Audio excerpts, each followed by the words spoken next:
I'm Rickey Hall.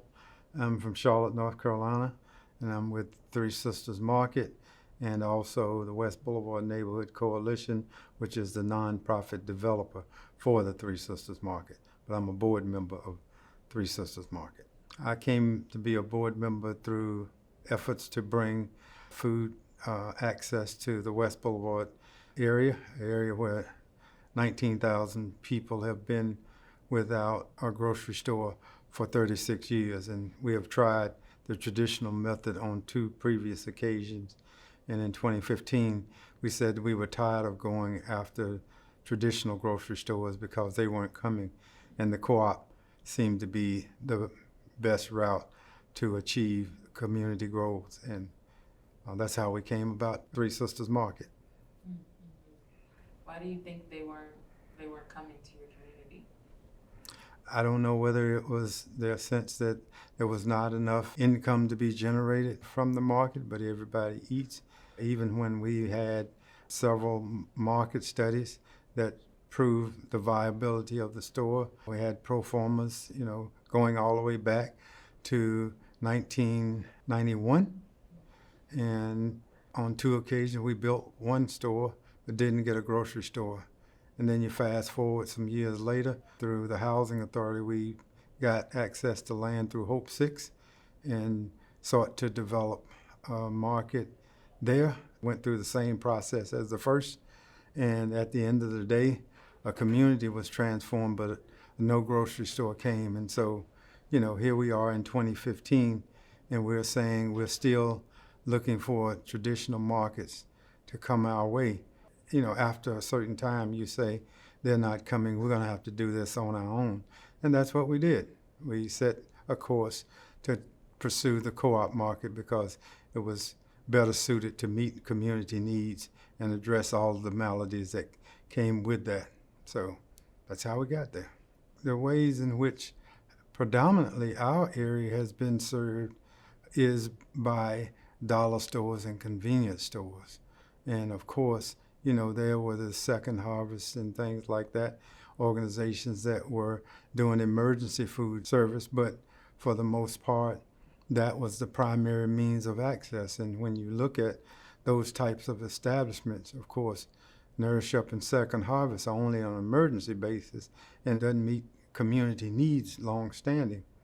And when you look at the fact that dollar stores and convenience stores and the products coming out of there don't lead to positive social determinants of health.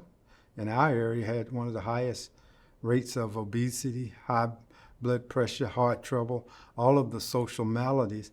And it's come primarily from where people were eating.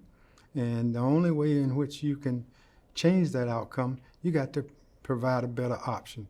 And so the cooperative is a better option to meet long-term community needs, to address over time those negative social determinant of health markers and to bring them down, but also to create community wealth and to bring about social and economic mobility to an area.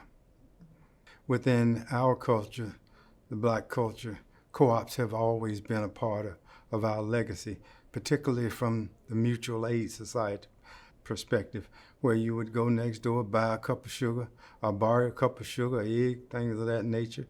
Or traditionally, as I was growing up, it was the village. And there was literally a garden in every backyard. And so, what you grew from the ground up or you raised, then that's what you ate. And we've got to get back to that type of community environment if we are going to create health, wealth, and opportunity in our community. Let me say this. Some of the examples or legacies that we bring is the rich cultural history that framed our area. And we go all the way back to the end of the Civil War, where people from a collective conscience perspective not only built churches, but they built houses and they built schools through their own meager means. And from that, that history forms the collective culture of an organization like the West Boulevard Neighborhood Coalition and or the Three Sisters Market. because the Three Sisters Market in itself has a rich history in the sense that we pay homage to the Native Americans who were the original people of that land and some of their Native American planting traditions like corn, beans, and squash. But we also know that there were people who were dispossessed and brought to that land, and that is the African American experience. So we actually have a planting scheme of our own, which is sorghum, cowpeas, and millet, and that's our Three Sisters. But more importantly, when you hear the name Three Sisters, it represents the rich history of women's leadership over the decades, going back to the end of the Civil War. And so for us, it's people like Amy Martin James, it's people like Lucille McNeil, and it's people like Dorothy Watty. Those are the three pillars that are aligned with the name Three Sisters. But of course, there were other women who have stood tall, who have stood low, and who have spoken out to form that collective culture and that collective history in the West Boulevard Corridor. And that is how, when you hear the name Three Sisters, it is built around that rich cultural history and legacy and the strength and resilience and determination of a people in the West, in our area. How are we bringing it? We are always centered around the legacy, but we also know that within a cooperative, it's not one individual, it is a collective conscious perspective. So we are busy bringing the community along on this journey and being a pivotal voice for change in this space, particularly in the food access space. And so one of the initiatives that we have is what we call our Seeds for Change initiative. It's an urban farm, quarter acre, and we grow everything, there from squash to okra to corn to beans to lettuce, to collards and things of that nature, and we sell it in a farm stand arrangement on site so that the residents in our corridor, in our market area, have access to fresh produce. Does it provide all of the need? No. But does it provide some need? Yes. But more importantly, the most valuable crop we grow on that quarter acre is the youth, who we actually train, the youth from ages 13 to 17 that we employ to come out and teach them the marketable skills and the urban farming techniques and practices, and also teach them how to be ambassadors, teach them, how to manage money, teach them how to engage, with the publics and things of that particular nature, so that they grow up to be productive citizens. And who knows, they may be, the long-term people who are actually running the cooperative or running the board of directors in the future. And so that's one of the things. And then in addition, we work in partnership with organizations around us. So we have the YMCA, which focuses on health and wellness. We have a health center that we just opened about a year ago with Atrium Health. So the access for the first time was a health care desert as well. So people have access to health care. But more importantly, we will also have access to food there within a central location just right across the street from each other that serves as a health equity model. And we're also working to build a better market environment through the establishment of a merchants association. So we're building a strong economic development model that downplays a model where you're not focused on a service-oriented economy and you're participating in a more economic development environment. And so through that Merchants Association, we're looking to build a better climate for additional investment in the area. I would say there are no barriers to increasing our membership. We launched our member ownership drive in October of 2024. And here we are in September of 2025, and we're almost at the 500 member mark. So we're doing quite well, and we hope by October of 2026 that we have upwards of 800 members by that time. So we're doing quite well, but there are no barriers. It's educating the community, bringing the community along, teaching them about the cooperative principles and the strong emphasis on community, because it's going to take a community to grow, build, and sustain a cooperative market and a cooperative environment. It's the collective.